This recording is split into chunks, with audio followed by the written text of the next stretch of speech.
Alright, this time we're going to take a look at this LED bulb. We looked at a flame bulb in the past when I did the Adam Savage test to see how long the bulb would literally last. This is a different style. This is the, still the big base, the E27 I believe. But it's the smaller bulb, the flame light stay. So, it's the, try and get it where there's no glare. LED flickering bulb for Halloween. Comes from Big Lots. It was $6. What are we going to do to it? We're going to rip it apart. See what's inside. Well, here's a light socket so you can see what it looks like. And we'll try and kill some lights. Make it a little bit better.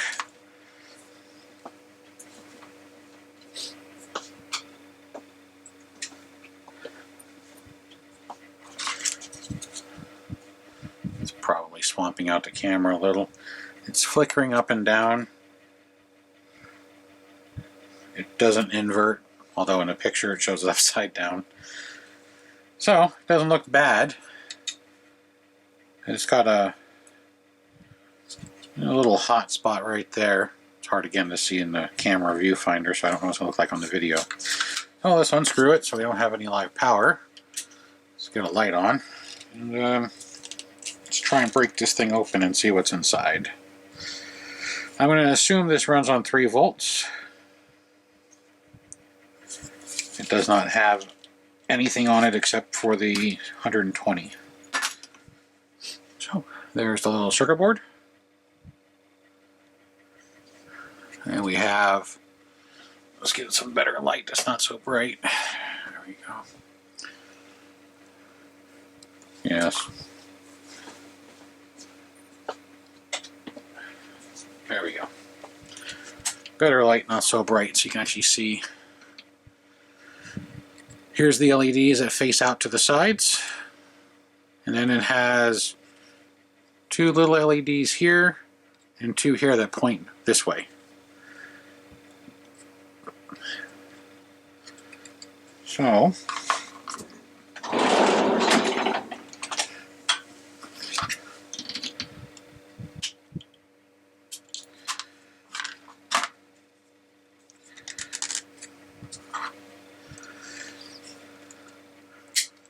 I bought it to take it apart and see if I can use it on something else. This piece is crimped on, these are just snapped in.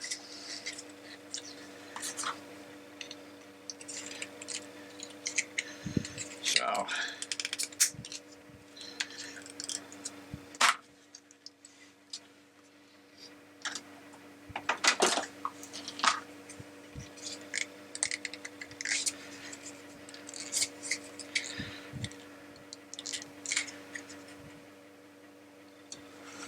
trying to get into the circuitry without touching that capacitor right there, since I just charged it up with by plugging it in. I'm sure it has a discharge resistor, but I don't know. Where is the ground? There we go.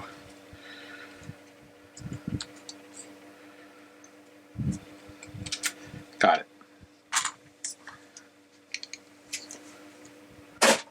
Here's the garbage.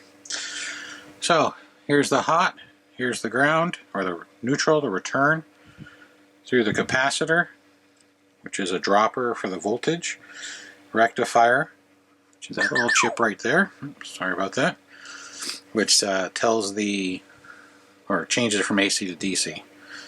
Here's your chip, you got a resistor, looks like some capacitors and a diode. But I'm wondering if this will run on a lower voltage.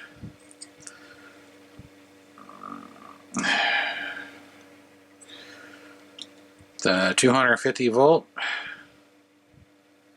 capacitor.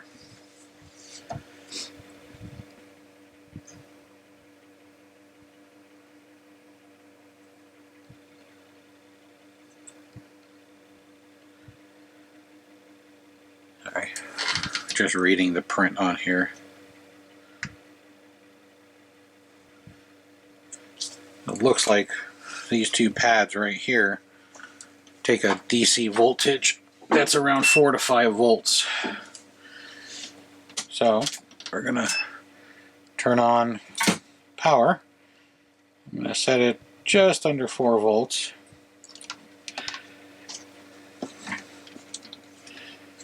We'll see if anything happens.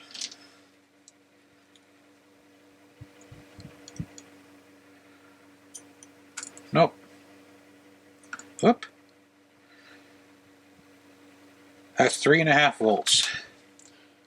Let's lower it to 3 volts.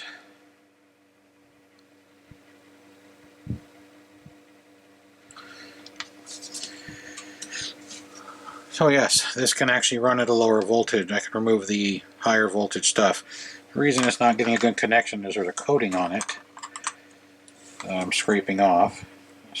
Scrape off the coating. Coating is probably there because they fold the capacitor on top of it. So it's a little thin, clear coating that prevents it from possibly burning through the capacitor. Oops. Touch leads together.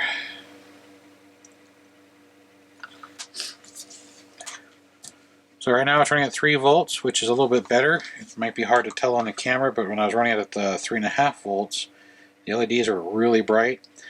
Probably driving them at their max or close to their max, where could damage it. So where these two contacts are, they say plus 4V 5 minus. I'm running a 3 volt connection, which goes through and is attached to these two resistors, which then goes through the chip, which controls everything. What I've effectively done is from this, which I believe is an inductor, I could be wrong, I can't read it, it's underneath.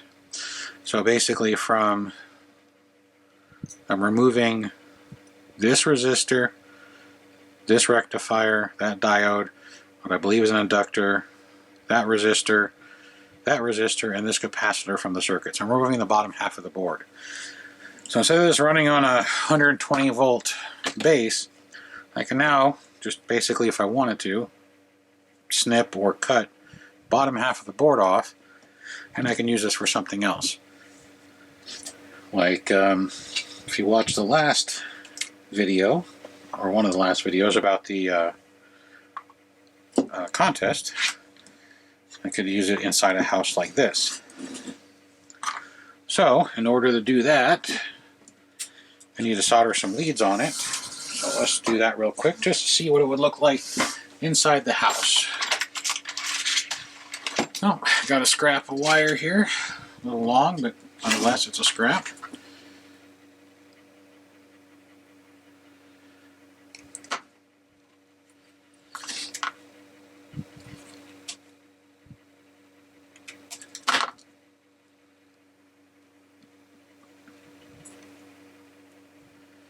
Twisting the wire.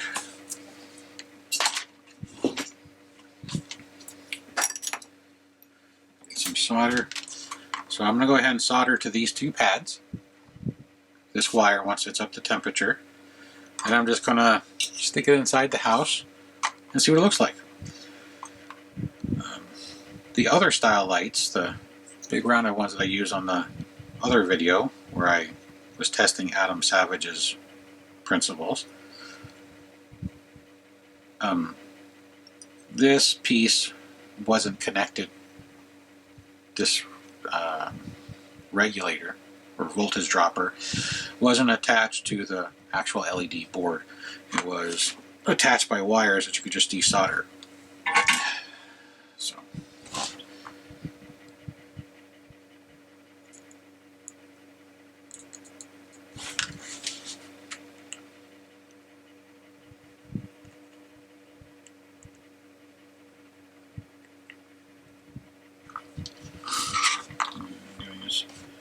I'm tinning the pads on the board, or trying to.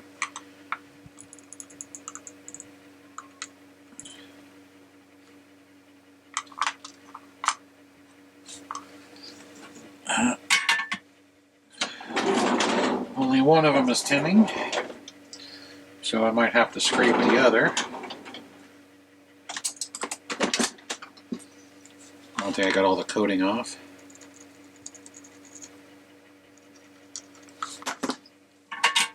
Just tin these.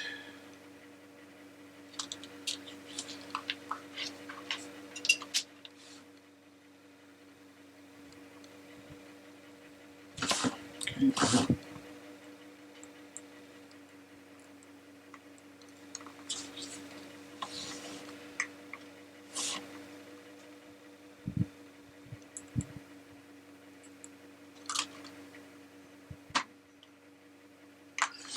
No, I'm not getting a good tin, so I use a little flux to help.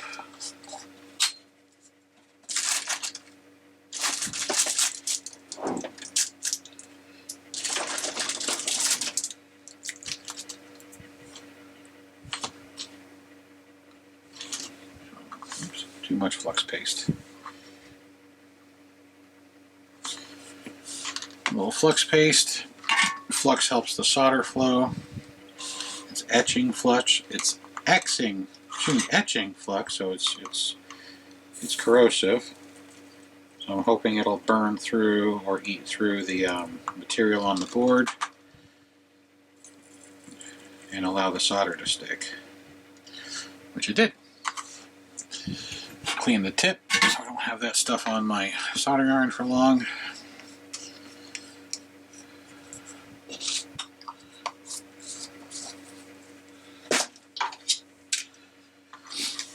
Alright, and let's solder these guys on and see what it looks like inside this house. Shorten these a little, like so.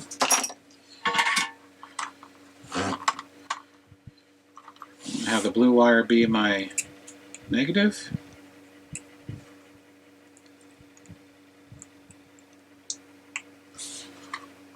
And the red wire be my positive. Like so.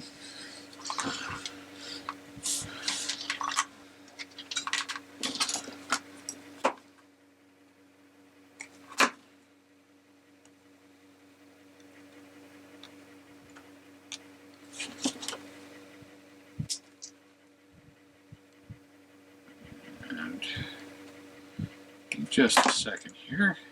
Here we go. 1, 2, red, blue. There we go.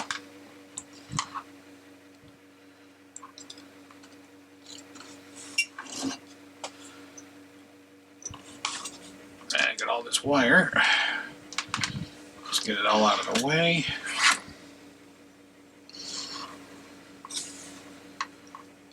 Fold it over.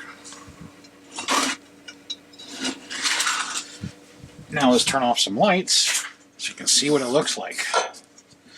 So turn off the soldering iron.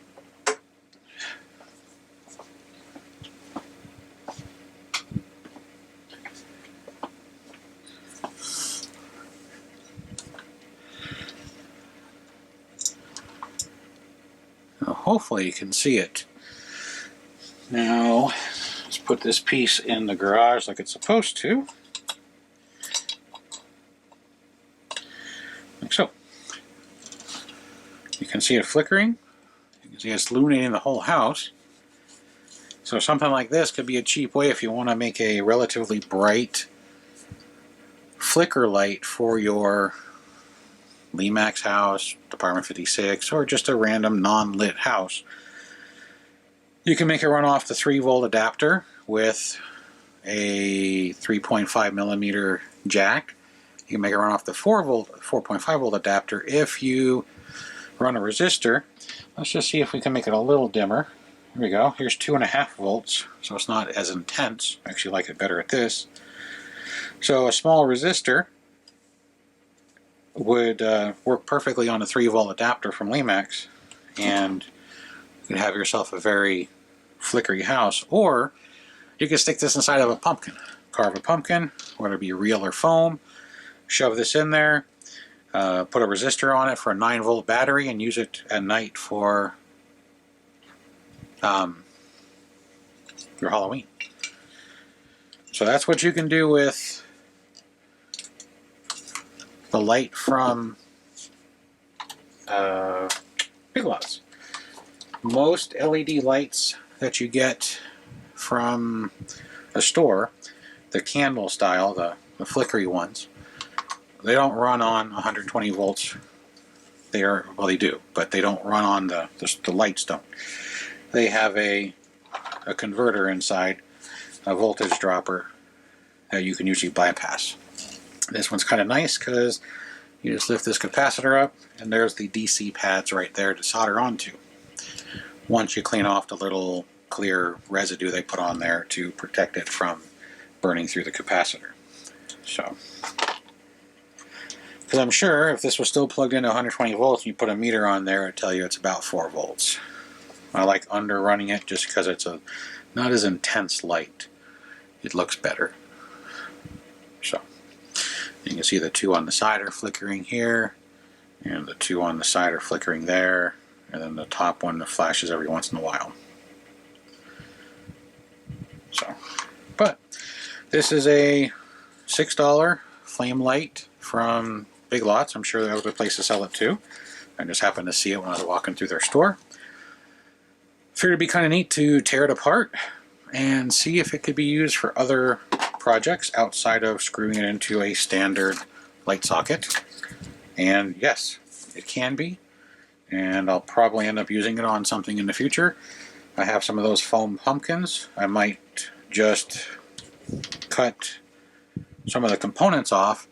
That way I can use the base of the board and shove it into the pumpkin, the foam ones, so it stands straight up. So, or I could hot glue it down too. But yeah. So hopefully this gives you some ideas. You can take a 120 volt flame light, small one, powered at 2.5 to 3.5 volts safely. I wouldn't run it at 5. Your lifespan will be really short. And turn it into a different project. And then the other style, they run at 3 volts. The domed ones. That was in the previous video where I tested Adam Savage's that 3 volts will last you a week light. So, but anyway, thanks for watching. Until the next one, have a good one.